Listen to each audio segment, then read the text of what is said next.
देखिए जिनका second phase में एग्ज़ाम है, अगर उसकी तैयारी कम तैयारी है तो उसके लिए ये वीडियो बहुत ही महत्वपूर्ण है, क्योंकि इस वीडियो में आपको ऐसी बातें बताऊंगा कि अगर आपकी तैयारी कम भी है तो उन बातों को फॉलो करके, उन बातों को अपना कर आप अपना सिलेक्शन जो है पक्का कर सकते हो। वो कौन कौन सी बातें हैं मैं आपको बता रहा हूँ, जिसके हर एक सब्जेक्ट वाइज मैं आपको बताऊँगा कि इन इन बातों का आपको ध्यान करना है।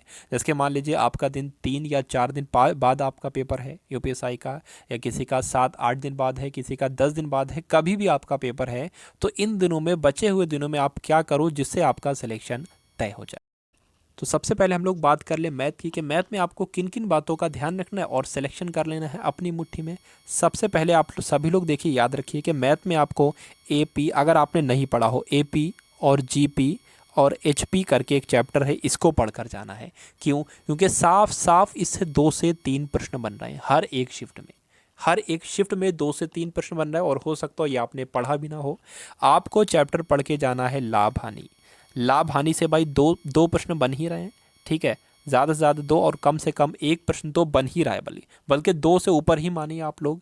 ठीक, आपको पढ़ के जाना है एसआई और सीआई। मैं आपको अभी और भी महत्वपूर्ण चीज़ें बताऊंगा कि आपको किन बातों का ध्यान रखना है और सिलेक्शन कर लेना है अपनी मुट्ठी में। हिंदी का भी बताऊंगा। जीके, हाँ जीके में भाई बहुत ही ज़्यादा फर्क आ रहा है। जो पिछले बार की जीके थी, अब वैसी जीके बिल्कुल भी नहीं आ रही है, वैसी जीके बिल्कुल भी नहीं आ रही है।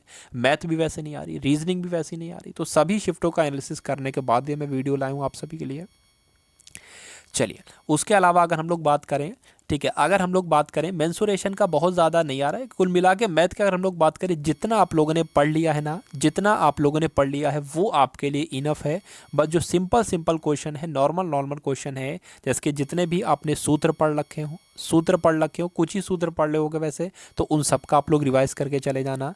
ठीक है, उसके अलावा अगर हम लोग बात करें, रेशियो और प्रोपोर्शन के कुछ क्वेश्चन बन रहे हैं भाई, नंबर सिस्टम के कुछ क्वेश्चन बन रहे हैं आपके, ठीक है, एचसीएफ एलसीएम के भी कुछ क्वेश्चन बन रहे हैं। तो ये बेसिक चैप्टर हैं, इनको तो आपको करके ही जाना है। टाइम एंड वर्क की क्वेश्चन बन रहे हैं कि ए काम करता है मान लीजिए 250 दिनों में, बी काम करता है 350 दिनों में, तो ए और बी मिलकर कितने समय में काम करेंगे। ठीक, इस तरह का प्रश्न जो है हर एक शिफ्ट में मैंने देखा है, हर एक शिफ्ट में बन रहा है। उसके अलावा यहाँ पर अगर हम लोग बात करें कि रीजनिंग में आपका क्या होना है, तो ये समझ लीजिए रीजनिंग आपने जितनी पढ़ रखी है, जैसे कि उसको आपको, वो तो आपकी तैयार है ही। ध्यान आपको क्या रखना है, कैलेंडर में कुछ ऐसी चीज़ें होती हैं जिनको बच्चा भूल जाता है, जिनको बच्चा क्या हो जाता है, भूल जाता है। तो कैलेंडर आपको रिवीजन कर लेना है, कैलेंडर आपको एक बार रिवीजन करके जाना है। उसके बाद मैं आपको बता दूं, कुछ एक आध चैप्टर होते हैं उनका आप लोग रिवीजन कर लेना जिसमें आप लोग कमज़ोर हो। तो कुल मिला के जितना आपने पढ़ रखा है वो आपके लिए इनफ है।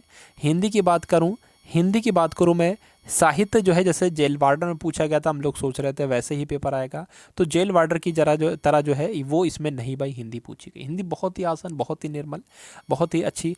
बात करें तो पर्यायवाची आप लोग पढ़ के जाइएगा, क्योंकि 2 से 3 प्रश्न आ रहे हैं पर्यायवाची के, वो जो है बच्चों को अटका रहे हैं, तो पर्यायवाची आप लोग पढ़ के जाइएगा।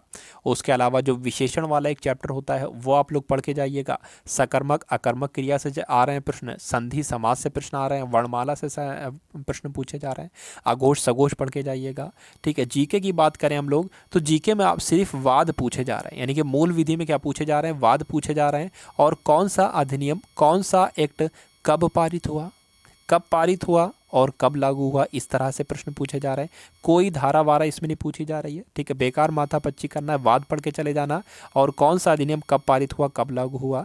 ठीक है, उसके अलावा अगर हम लोग बात करें, यहाँ पर सारे सब्जेक्ट हो गए। हाँ, अब मैं आपको यहाँ पर बता देना चाहता हूँ कि जो आपने पढ़ रखा है, अगर उसका भी रिवीजन आप लोग इन बचे हुए दिनों में करके चले गए, तो ये समझ लीजिए आप लोग 110 क्वेश्चन आराम से कर लोगे, 110 क्वेश्चन प्लस ही आप लोग करके आओगे, ये बात समझ लीजिए आप सभी लोग। और 110 क्वेश्चन आप कर देते हो तो ये समझ लीजिए 99.99% आपका सिलेक्शन तय है।